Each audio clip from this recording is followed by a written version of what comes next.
Bienvenidos a Between Minds. Pensemos en esto un segundo, con calma. Fijaos en las inmensas ciudades de cristal y acero que habitamos en la actualidad. Pensad en esa red invisible de fibra óptica, los satélites que conectan el globo entero en milisegundos, los imperios que han caído a lo largo de los siglos, imperios, y las superpotencias que se alzan hoy. Sí, todo el entramado moderno, vaya.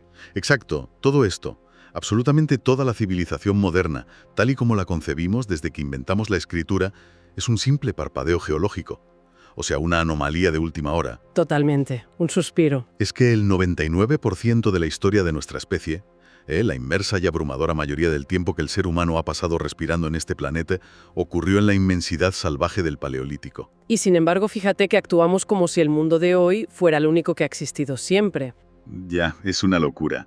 Y por eso estamos hoy aquí en esta nueva inmersión. Así que bienvenidos al episodio 25 de Entre Mentes. Eso es, episodio 25 ya, qué barbaridad. Sí, ha llovido. Pues hoy nuestra misión es hacer un viaje absoluto y radical. Vamos a volver a la cueva, literalmente. Me encanta. El objetivo de hoy, para quienes nos escucháis, es entender los cimientos más profundos de la psique humana. Vamos a explicar por qué, en pleno siglo XXI, rodeados de tecnología punta y luces LED, el ser humano contemporáneo sigue sintiendo un miedo primario casi irracional a la oscuridad total. Ese terror atávico. Exacto. Y por el contrario, queremos desentrañar por qué el simple crepitar de una hoguera sigue ejerciendo un efecto tan hipnótico, o sea, tan extrañamente relajante sobre cualquiera que se siente a mirarla. Y a ver, el planteamiento es clave, porque no estamos haciendo este viaje para catalogar piedras viejas, no. Ni para hablar de huesos fosilizados cubiertos de polvo en la vitrina de un museo. No, aburrimientos los justos. Claro, eso sería quedarse en la superficie. Hoy vamos a diseccionar el proceso exacto, o sea, la metamorfosis biológica y cognitiva por la cual dejamos de ser un primate más. Una criatura vulnerable, asustadiza, que estaba justo en el medio de la cadena alimenticia. Éramos presa, básicamente. Básicamente. Y vamos a ver cómo pasamos de ser esa presa a convertirnos progresivamente en los arquitectos de nuestra propia realidad simbólica. Es que es el trayecto más brutal y hermoso que se puede imaginar. El puente evolutivo que va desde la supervivencia biológica pura y dura hasta la complejidad infinita de la cultura. Exacto. Pero a ver, para entender la magnitud de ese viaje, primero hay que pisar el escenario original, ¿verdad? El Pleistoceno. El Pleistoceno, eso es. Y aquí es donde la mente nos suele jugar una mala pasada, porque tendemos a imaginar a nuestros ancestros en una especie de jardín del Edén idílico, ¿sabes? Corriendo por praderas templadas, recogiendo frutillas. Sí, la visión romántica de los libros de texto antiguos. Total. Pero la realidad era un planeta extrema. Un mundo despiadado, dominado por ciclos implacables de glaciaciones. Era un mundo helado. Si miramos el mapa de la Tierra de aquella época, es completamente alienígena. ¿Así? O sea, imaginaos, el nivel del mar era tan bajo, debido a los millones de kilómetros cúbicos de agua que estaban atrapados en escudos de hielo de kilómetros de espesor, que la geografía cambiaba por completo. Claro, porque el agua estaba congelada en los polos. Exacto, existían puentes terrestres inmensos. O sea, se podía caminar sin mojarte los pies desde lo que hoy es Rusia hasta Alaska. ¡Qué barbaridad! Por la región de Beringia. O cruzar a pie desde la actual Europa continental hasta Gran Bretaña por una llanura inmensa. Doggerland, ¿no? Doggerland, exacto, que hoy en día yace sepultada bajo las aguas del Mar del Norte. Es un escenario sobrecogedor. Y pensad que ese entorno helado tan vasto estaba habitado por criaturas que hoy nos parecerían sacadas de una novela de fantasía oscura. Sí, auténticos monstruos. Hablamos de la megafauna. Y ojo con esto, porque si analizamos la antropología evolutiva de la época, la megafauna no era simplemente un telón de fondo. No era en plan, ¡ay, mira un animal grande! No, qué va. Era la fuerza gravitatoria que ordenaba el mundo. Hagamos el ejercicio mental de intentar comprender, o sea, empatizar con cómo era salir una mañana cualquiera del refugio a buscar raíces o cazar. Con un palo afilado, ¿eh? Con un palo afilado, claro. Sabiendo con absoluta certeza que compartías ese mismo valle con mamuts lanudos del tamaño de un autobús de 2 pisos. Madre mía. Con rinocerontes lanudos impenetrables. O con megaterios, que eran perezosos gigantes de 5 toneladas que se erguían a 4 metros de altura. Y por supuesto con depredadores perfectos como el tigre dientes de sable. Es que yo me pongo en su lugar y me muero del susto directamente. Yo me pregunto eso, a ver.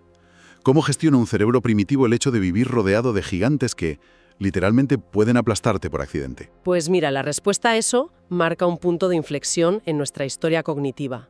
La psicología de esa relación entre el humano y la megafauna es fascinante, porque a diferencia de nosotros hoy, no los veían simplemente como comida. Claro, esa es una visión muy utilitarista y moderna. Exacto. Para ellos eran fuerzas imparables de la naturaleza. Ante estos colosos, la mente humana primitiva sentía una mezcla inseparable y profundísima de terror absoluto, pero también un respeto que rozaba lo sagrado. O sea, eran como dioses caminando por la tierra. Totalmente. Esa dualidad es fundamental. Dependían de ellos para sobrevivir, aprovechando su carne, sus tendones, las pieles gruesas para abrigarse, pero sabían, al mismo tiempo, que eran infinitamente superiores físicamente. Te mataban de un pisotón. De un roce, vamos. Y ese cóctel emocional forjó la base de la primera cosmogonía humana.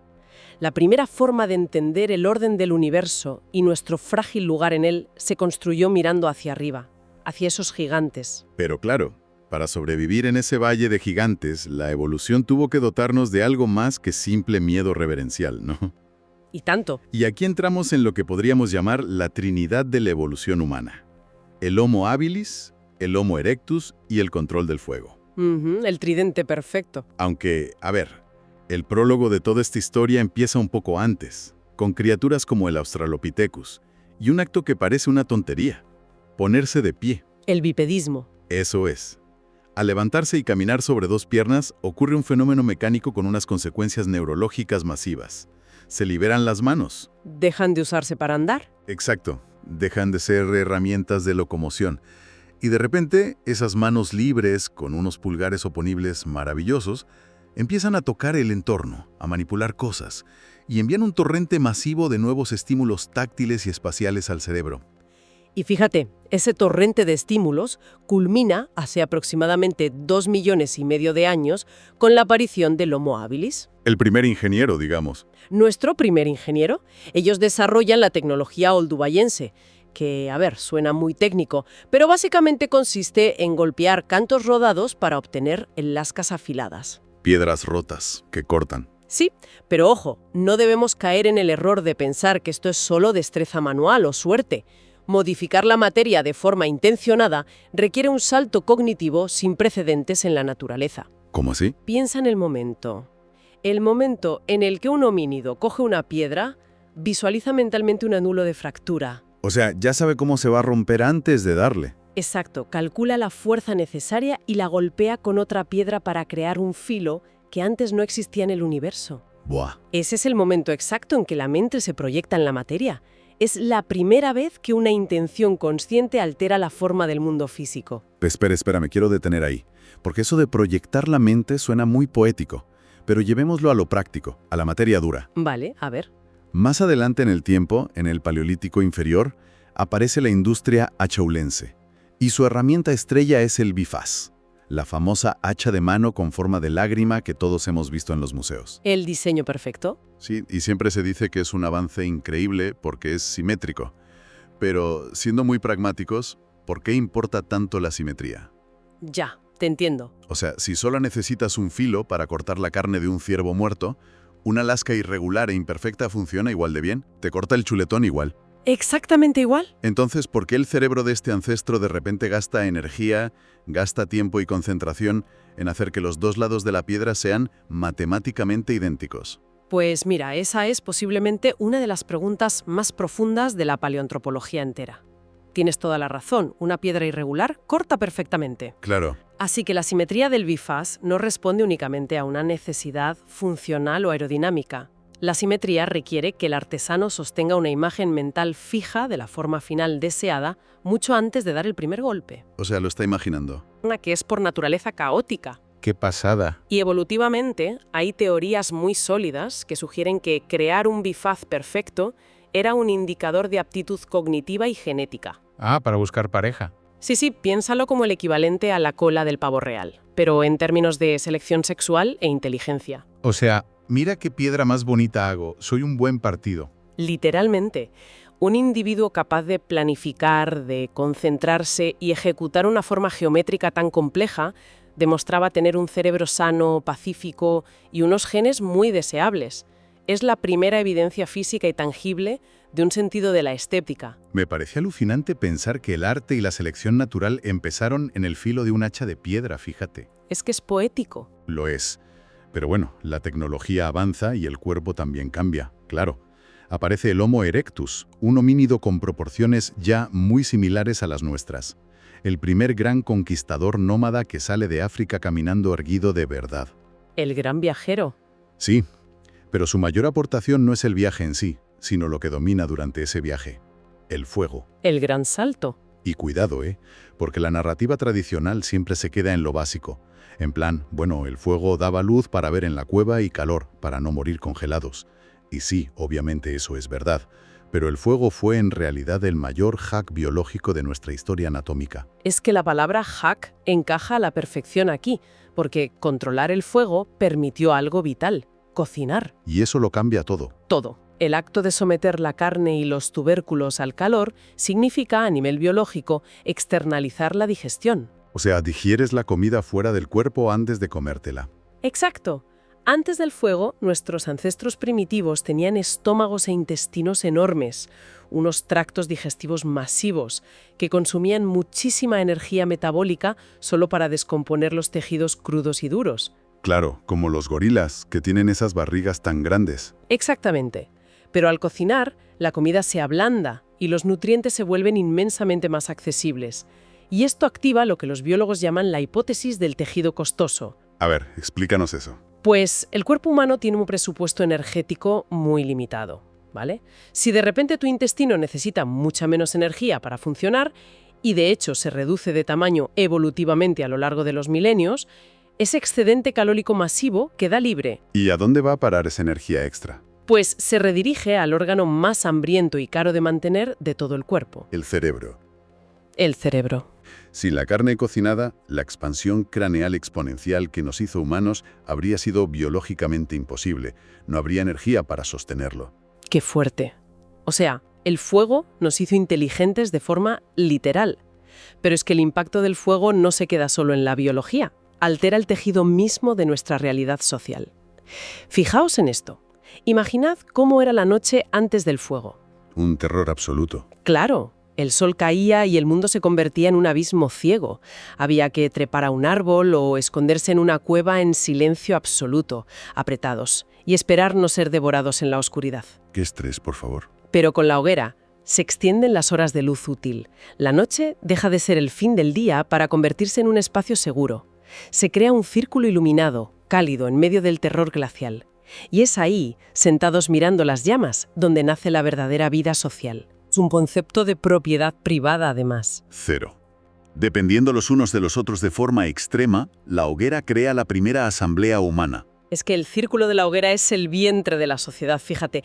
Al sentarse frente a frente, compartiendo esa comida que se está asando, la comunicación visual se vuelve íntima. Te ves las caras. Te ves. Se empiezan a leer las microexpresiones faciales a la luz parpadeante. Y claro, surge la necesidad de transmitir información sobre lo que ha ocurrido durante el día, ¿no? Dónde hay caza, qué peligros hay. El chisme prehistórico. Exacto, el cotilleo original. Eso fomenta el desarrollo de protolenguajes más complejos. La hoguera es, de verdad, el primer faro de empatía y cooperación estructurada de nuestra historia. Totalmente. Y hablando de cooperación y de comunidad que se reúne alrededor del fuego, creo que este es el momento perfecto para hacer una pausa orgánica en el viaje. Me parece muy bien, tomemos aliento. Porque, al igual que nuestros ancestros dependían de su tribu, nosotros dependemos de la nuestra. Quienes nos escucháis, sois la razón de ser de este programa. Así que, si os está fascinando este viaje a los orígenes tanto como a nosotros, os invito a dejar vuestro like en el vídeo o en la plataforma desde la que estéis. Un gesto pequeñito. Muy pequeño, pero para nosotros es inmenso. Es la señal inequívoca de que estos temas profundos, estos análisis detallados, realmente os importan, y es el motor absoluto que nos permite seguir investigando, preparando y creando contenido de este calibre cada semana. Y yo me sumo a eso. Si os apetece seguir reuniéndose en esta hoguera virtual nuestra, os sugiero de forma muy elegante que os suscribáis al canal y activéis la campanita. Imprescindible, la campanita. Es que Entre Mentes es una evolución intelectual constante, ¿verdad? Y formar parte oficial de esta comunidad es, sinceramente, la única forma de asegurarse de no perderse ni un solo paso de este viaje. Queremos que estéis aquí con nosotros. Absolutamente. Y bueno, tras este calor de la tribu, retomamos el hilo cronológico y viajamos un poco más adelante, al Paleolítico Medio. Ay, mi época favorita. Y aquí nos chocamos de frente con uno de los mayores espejos de la humanidad, el Homo neanderthalensis, el neandertal. Y en este punto yo siento la necesidad profunda de romper una lanza por ellos. Ya somos dos. Hacen falta muchas lanzas. Porque la cultura pop, el cine barato o la literatura así más superficial han cometido una injusticia histórica tremenda con ellos. Han pintado al neandertal como un cavernícola torpe. El típico bruto con el garrote. Eso es, una bestia que se comunicaba a gruñidos, que arrastraba los nudillos por el suelo y cuya inteligencia era apenas un paso por encima de un chimpancé. Me indigna un poco, la verdad. Y con razón, porque es una caricatura grotesca que la ciencia ha desmontado por completo, sobre todo en estas últimas décadas. Ya te digo. Mira, cuando analizamos la cultura musteriense, que es la asociada a los neandertales, el registro arqueológico revela una sofisticación abrumadora. O sea, físicamente sí, eran formidables. Tenían esos cuerpos de barril muy robustos, genéticamente esculpidos para retener el calor en el hielo glacial europeo. Eran como tanques de la naturaleza. Sí, pero a nivel cerebral poseían cráneos que albergaban cerebros volumétricamente más grandes que los nuestros, en promedio. Más grandes que los de un sapiens actual. Así es. Y no eran brutos golpeando rocas, ¿eh? Fabricaban herramientas compuestas, usaban resinas calentadas a unas temperaturas súper específicas para pegar las puntas de piedra a los mangos de madera. Eso es química básica ya. Literal. Y curtían pieles con unas herramientas de hueso especializadas que se llaman lisadores, que, ojo, son idénticas a las que usan algunos artesanos tradicionales hoy en día. O sea, tecnología punta de la época. Vale, pintas un cuadro de una especie súper avanzada, con cerebros enormes, herramientas hipercomplejas y cuerpos perfectamente adaptados a su entorno de hielo. Y sin embargo, si miramos alrededor hoy en día, estamos nosotros y ellos no. ¿Por qué desaparecieron entonces? Si eran tan sumamente formidables, ¿qué les faltaba que el sapiens sí tenía? Pues ese es el gran enigma. Y la respuesta parece estar en la estructura social y en la conectividad neurobiológica, mucho más que en la inteligencia pura. A ver, explícame eso del cerebro. Pues que aunque sus cerebros eran más grandes, la evidencia sugiere que estaban estructurados de forma un poco distinta al nuestro. Dedicaban más corteza cerebral al procesamiento visual. Claro, para ver en la poca luz de Europa del Norte. Exacto. Y también dedicaban mucha masa cerebral al control de sus masivos cuerpos musculares. Y claro, esto dejaba proporcionalmente menos espacio en los lóbulos frontales y parietales. Que son los de la socialización, ¿no? Eso es, los de la cognición social compleja.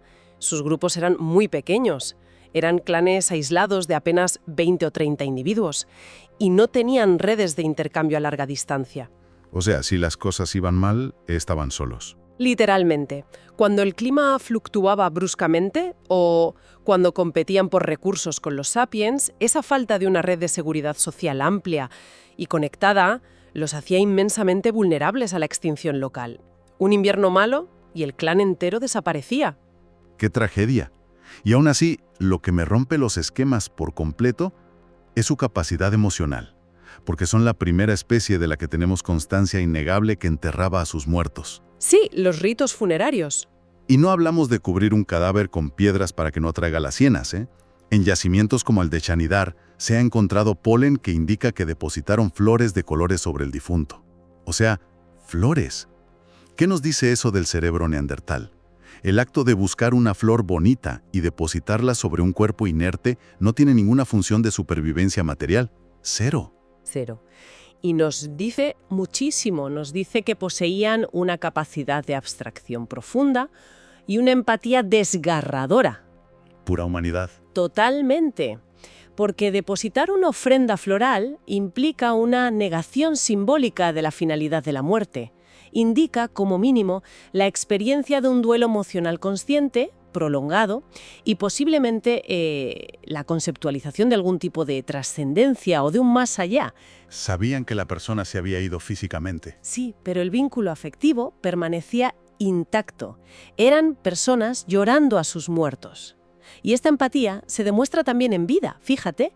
Hay fósiles de neandertales ancianos que no tenían dientes o con amputaciones o lesiones severísimas que les impedían cazar o valerse por sí mismos. Y en la naturaleza pura, un individuo así muere en días o en horas. Claro, pero estos sobrevivieron durante años y eso demuestra empíricamente que su comunidad los alimentaba.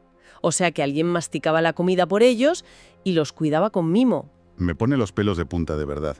Y el giro de guión más poético de toda esta historia es que la idea de que desaparecieron por completo es falsa. Completamente. No hubo una guerra de exterminio total a manos del Homo sapiens, donde el último neandertal cayó por un barranco dramáticamente. No. Durante milenios, ambas especies convivieron en las mismas llanuras europeas y asiáticas. Y hubo cruces. Muchísimo contacto. Se formaron familias mixtas. Y hoy sabemos, gracias a la secuenciación del genoma antiguo, que cualquier persona sin ascendencia puramente subsahariana lleva en cada célula de su cuerpo entre un 1 y un 4% de ADN neandertal. Llevamos su sangre. Su sangre sigue latiendo hoy. No desapareció. Simplemente se diluyó en la nuestra. Así es. Y ojo que no es un ADN inerte de adorno. Esos genes neandertales que conservamos han sido fundamentales para nuestra propia supervivencia hoy en día. ¿Ah, sí? Sí. Nos aportaron adaptaciones inmunológicas cruciales para resistir virus europeos que los sapiens africanos desconocían por completo, y variaciones en la queratina que cambiaron nuestra piel y nuestro pelo para soportar el clima frío. Son, de verdad, parte integral de lo que somos. Somos un puzzle evolutivo. Pero bueno, llegamos a un punto clave. Algo ocurre hace unos 40.000 años.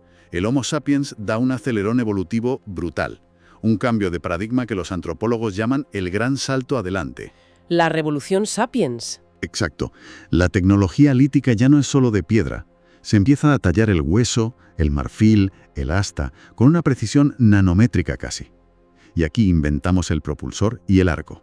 Palabras mayores. Auténticas armas de destrucción masiva para la época, porque permiten matar a un bisonte a 50 metros de distancia. Y esto reduce casi a cero el riesgo de ser corneado. Una ventaja competitiva brutal. Brutal. Sin embargo, el Sapiens se enfrenta a un problema geográfico colosal al salir de África y Europa del Sur. Lugares como Siberia. Entornos de frío asesino para los que biológicamente no estamos diseñados. Porque no tenemos gruesas capas de grasa natural. Éramos unos monos tropicales sin pelo, básicamente. Tal cual. Y ahí aparece una tecnología que lo cambia absolutamente todo. A veces he escuchado que se comete el error de comparar esta tecnología con la invención de Internet por su impacto social. Es, a todos los efectos, la invención del primer traje espacial de la humanidad. Buah, me encanta esa analogía. Es inmensamente superior a lo de Internet. Es que es eso, te permite sobrevivir en el espacio exterior. Claro, la aguja de hueso parece un artefacto trivial frente a una lanza afilada, ¿no? Pero su impacto es colosal. Representa el triunfo definitivo de la adaptación cultural sobre la adaptación biológica. ¿A qué te refieres exactamente? Pues mira, una leona de las cavernas tiene su piel pegada al cuerpo por millones de años de evolución. Su cuerpo es su abrigo. Sí. Nosotros, gracias a una simple aguja, pudimos separar la piel del animal muerto, cortarla, ajustarla a nuestras medidas exactas y coserla con tendones para crear prendas herméticas de múltiples capas que atrapaban el calor corporal. Creamos microclimas artificiales y portátiles. Eso es. Ese traje espacial cosido fue lo que permitió a una especie tropical como la nuestra colonizar la tundra helada siberiana y eventualmente cruzar aquel puente de hielo hacia el continente americano. Y mientras conquistábamos la geografía física con agujas, conquistábamos la mente con el símbolo. O sea, el arte rupestre. Hablamos de las profundidades, de las cuevas de Altamira, de Lascaux o Chauvet. Palabras mayores del arte. Y aquí hay que desterrar para siempre la idea de que estas pinturas rupestres eran pasatiempos. Que no eran decoradores de interiores aburridos en una tarde de lluvia pintando caballos. Cuando uno analiza cómo y dónde están pintadas, te das cuenta de que esas cuevas no eran viviendas. Eran santuarios sagrados de acceso súper restringido. Total. Bueno, es que el nivel de sofisticación psicológica es asombroso. Entramos de lleno en el terreno de la magia simpática. Ojo a este concepto. Sí. La creencia subyacente era que la representación visual capturaba la esencia espiritual del animal. Al pintar un caballo o un ciervo atravesado por lanzas, sentían que estaban manipulando el tejido de la realidad para asegurar el éxito en la cacería del mundo físico. Pintaban para que pasara de verdad. Exacto. Pero, a ver, hay que entender la mecánica de la cueva. O sea, no entraban con grandes focos halógenos a pintar. Entraban en zonas de oscuridad absoluta, de privación sensorial extrema. Y estaban iluminadas solo por unas pequeñas antorchas de grasa animal que parpadeaban constantemente. Y ese parpadeo hace un efecto óptico. Claro, ese parpadeo sobre las paredes irregulares de la piedra creaba una ilusión óptica deliberada.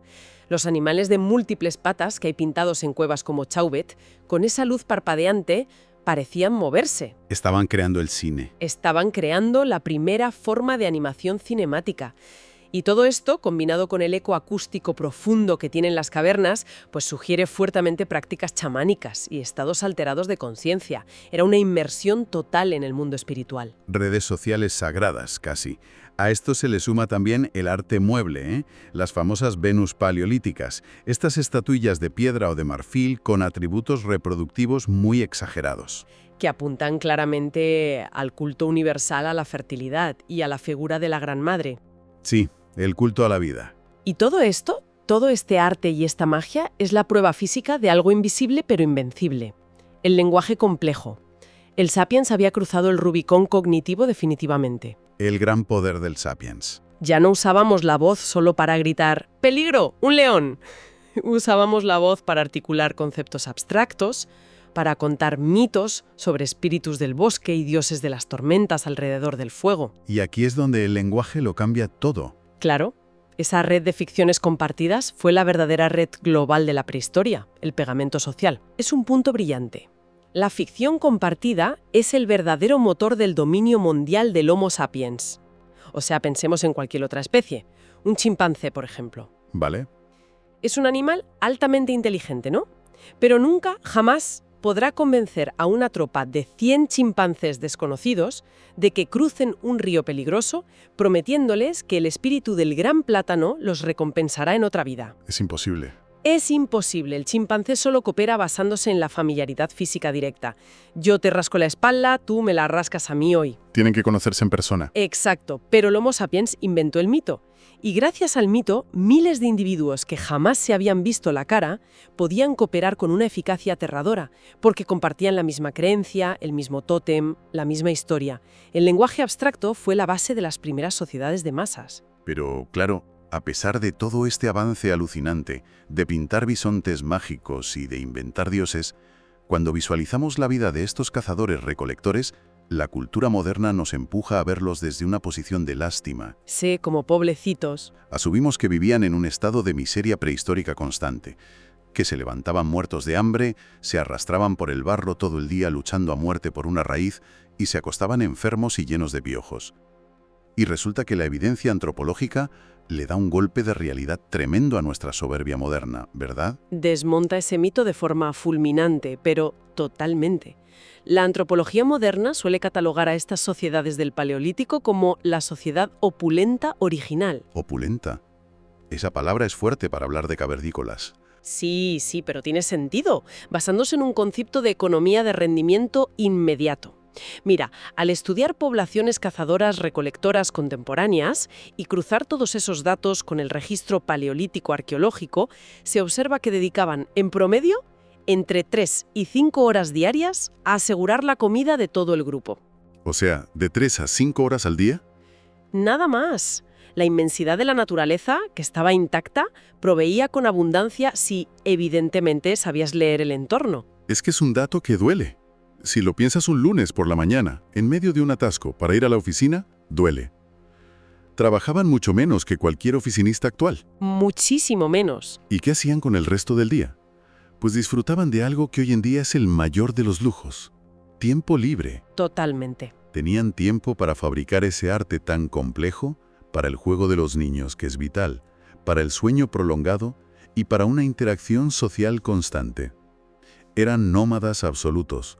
O sea, no conocían la ansiedad de pagar la hipoteca el día 1, ni el estrés de acumular 40.000 posesiones que luego no pudieran cargar a sus espaldas al moverse. Su riqueza no era material, eso está claro. Era temporal y era social.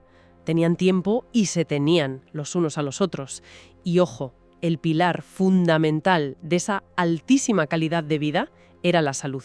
Eso es otro mito, que estaban siempre enfermos. Claro, al estar en movimiento constante y alimentarse de docenas, a veces cientos, de especies distintas de plantas, frutos frescos y carnes magras, gozaban de una nutrición espectacularmente rica y variada. La auténtica paleodieta. ¿La de verdad? La paleopatología, que estudia las enfermedades antiguas, nos demuestra que la epidemia de caries dentales, la diabetes tipo 2, la obesidad y todos los problemas cardiovasculares crónicos modernos eran virtualmente desconocidos para ellos. ¿No existían? No. Curiosamente, fíjate, la salud humana general se desplomó dramáticamente cuando, milenios después, inventamos la agricultura. ¿Qué ironía? Pasamos a depender de dietas monótonas basadas casi exclusivamente en cereales como el trigo o el arroz, y eso acarreó deficiencias nutricionales muy severas para la población general. Ahora bien, cuidado con esto, ¿eh? Cuidado con caer en el romanticismo extremo del mito del buen salvaje. Esa idea de Rousseau de que eran ángeles pacíficos danzando en armonía con los pajaritos. No, tampoco es eso. La violencia individual existía, por supuesto.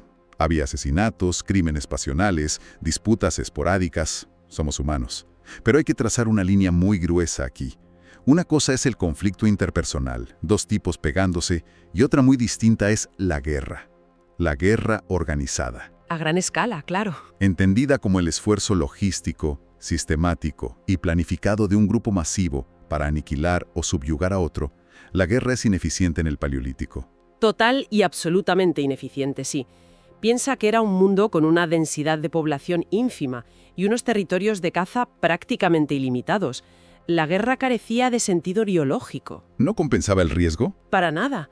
Si un clan tenía fricciones con otro, porque se caían mal o querían el mismo río, simplemente recogían sus pieles y sus tiendas y caminaban 10 kilómetros en dirección contraria hacia otro valle precioso y vacío. Así de simple. Entonces, ¿cuándo empezamos a matarnos en masa? Pues la guerra, tal y como la entendemos como institución, es un producto muy trágico del Neolítico. Cuando el clima se calentó hace unos 10.000 años y nos volvimos sedentarios para cultivar los campos y almacenar silos llenos de grano, la dinámica social cambió para siempre. Porque ya no te podías ir. Exacto. De repente, una población estaba atada a una parcela de tierra. Tenían excedentes de comida acumulados, murallas que defender y algo muy valioso que otros podían codiciar y venir a robar. Ahí, justo ahí, nace la guerra territorial y la desigualdad de clases. En el hielo nómada del Paleolítico, sin embargo, cooperar con otros grupos y compartir información era estratégicamente mucho más útil y rentable que intentar aniquilarlos. Era la clave de la supervivencia comunitaria. Los que hablábamos antes. Doggerland se hundió. Adiós a Doggerland. La estepa del mamut fue reemplazada por densos bosques cerrados. La megafauna que nos había aterrorizado y fascinado, esos dioses gigantes de nuestra infancia como especie, Se nos fue la magia del hielo. el clima nos empujó a echar raíces, a construir cercos y a empezar a mirar a la tierra y al lodo en lugar de al horizonte infinito. Perdimos gran parte de esa conexión primaria, salvaje e instintiva con los ritmos puros del planeta. Pero, a ver, el viaje anatómico y espiritual que hemos reconstruido hoy es innegable y está en nosotros. Durante ese 99% del reloj de arena de nuestra historia, experimentamos la mayor transformación que ha visto este planeta. Totalmente. Dejamos de ser unas presas temblorosas en la llanura africana para convertirnos literal en artesanos del espacio-tiempo. Manipulamos la piedra con geometría, proyectando la mente, domesticamos el fuego, alterando nuestra propia biología y nuestros estómagos, Y pintamos las cuevas. y pintamos nuestras almas en las profundidades de la Tierra, creando todo este tejido simbólico del lenguaje y del mito que hoy nos mantiene unidos como especie planetaria. Y creo que lo verdaderamente crucial de hoy, lo que debe quedar resonando en la mente de quienes nos escuchan tras este análisis, es que nuestro diseño interior, o sea, nuestro hardware, no ha cambiado. Somos los mismos. Nuestro sistema operativo neurológico se programó y se compiló de forma definitiva durante esas eras de hielo. nuestra propensión a la ansiedad anticipatoria ante los peligros, nuestros estallidos viscerales de creatividad, nuestra necesidad biológica innegociable de pertenecer a una tribu para no sentirnos perdidos. Todo viene de ahí. Todo eso se forjó en la Edad de Piedra. En esencia, la mente humana moderna sigue vagando por el Pleistoceno, ¿eh? Seguimos buscando desesperadamente la seguridad emocional y el calor de un grupo alrededor de una hoguera. A pesar de que hoy, bueno, esa hoguera haya mutado. Sí, vaya se ha mutado. Y hoy tome la forma de la luz azulada, fría y muchas veces solitaria de la pantalla de un teléfono móvil. Es una paradoja fascinante. Es que piénsalo. Somos los herederos directos del hielo, de la piedra tallada y de la mismísima sangre neandertal que llevamos dentro. Y aquí estamos. Y aquí estamos, intentando navegar ciegamente por un laberinto hipermoderno de silicio, de algoritmos y de urgencias completamente artificiales, operando el día a día con un cerebro que fue afinado por la selección natural para rastrear huellas en la inmensidad silenciosa del paisaje salvaje. Chocamos con nuestro propio mundo. Es increíble. Es brutal. Pues con esa imagen tan vívida del contraste entre lo que fuimos y lo que somos, vamos cerrando esta inmersión profunda de hoy. Pero antes, a mí me gustaría dejar una última cuestión flotando en el aire. A ver. Algo para que todos reflexionemos seriamente la próxima vez que nos sentemos frente al ordenador en la oficina o en casa. Fijaos, si por una fisura cuántica o un milagro del tiempo, un cazador-recolector del Paleolítico de hace 30.000 años, un tipo sano, atlético y acostumbrado a la libertad infinita del mundo natural, se materializara de repente a nuestro lado y nos observara hoy. Madre mía, el shock. Imagine shot, viéndonos sentados, inmovilizados durante horas en sillas ergonómicas, encorvados y mirando fijamente a estas pantallas luminosas que, paradójicamente, nos conectan con el mundo entero, pero muchas veces nos aíslan de la persona que tenemos físicamente al lado. Ya, es muy fuerte. La pregunta es, ¿crees que esa mente antigua nos vería como dioses omnipotentes capaces de dominar la luz y la información a nuestro antojo? ¿O nos miraría con profunda compasión, viéndonos simplemente como prisioneros voluntarios en una jaula de cristal? Os lo dejo ahí para que lo penséis. Muchísimas gracias por estar ahí, tribu, y hasta la próxima inmersión en Entre Mentes. Hasta la próxima. Cuidaos mucho.